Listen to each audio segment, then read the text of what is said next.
D'intenses précipitations ont touché la moitié nord de la France du 25 mai au 6 juin 2016. Elles ont provoqué le débordement de nombreux cours d'eau, notamment dans les bassins de la Loire et de la Seine. Autoroutes fermées, réseaux ferroviaires endommagés, marchandises détériorées. Le bilan s'annonce lourd et fait ressortir le spectre d'une crue majeure de la Seine. On devrait se situer entre 20 et 24 000 dossiers pour Covéa. Une grosse partie, bien sûr, sur l'habitation, entre 16 et 18 000. Environ entre 1000 et 2000 autos. Et on envisage entre 2000 pour les pros. Là, on a vraiment une concentration du phénomène sur les habitations. On a quelques pros, mais à date, ce ne sont pas forcément des pros qui relèvent du volume le plus important que nous enregistrons. Et sur les pros et les entreprises, ce sont toujours des process de déclaration qui sont plus longs. Donc il faut aussi tenir compte de ces différences en termes de délai de déclaration. Et je pense que les déclarations pro sont devant nous. Ces inondations se sont produites dans une large moitié nord de la France et ont touché en particulier l'Île-de-France, rappelant que cette région peut être impactée par une crue majeure de la Seine. Cet événement s'avérerait catastrophique du fait de la concentration des biens et des enjeux dans cette région.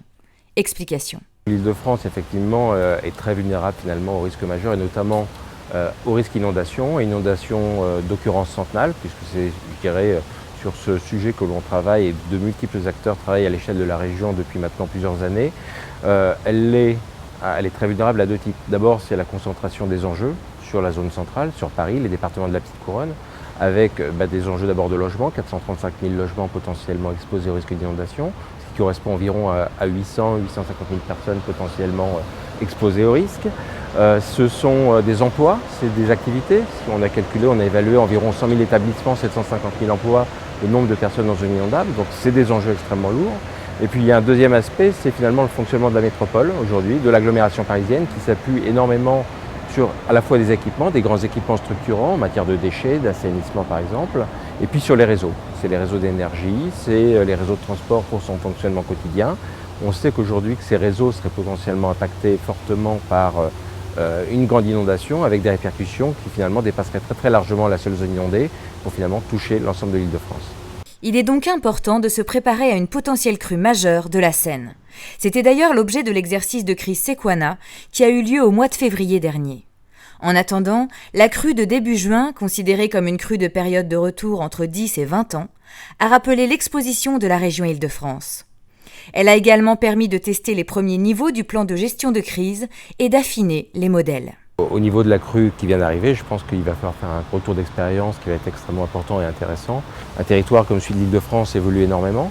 On est dans une période, par exemple, du Grand Paris, avec des objectifs de construction de logements extrêmement importants, avec des transformations fortes du territoire à travers les infrastructures. Et l'objectif, c'est de prendre en compte le risque non plus comme une contrainte, comme ça reste bien plus souvent le cas, mais plus comme une composante de l'aménagement.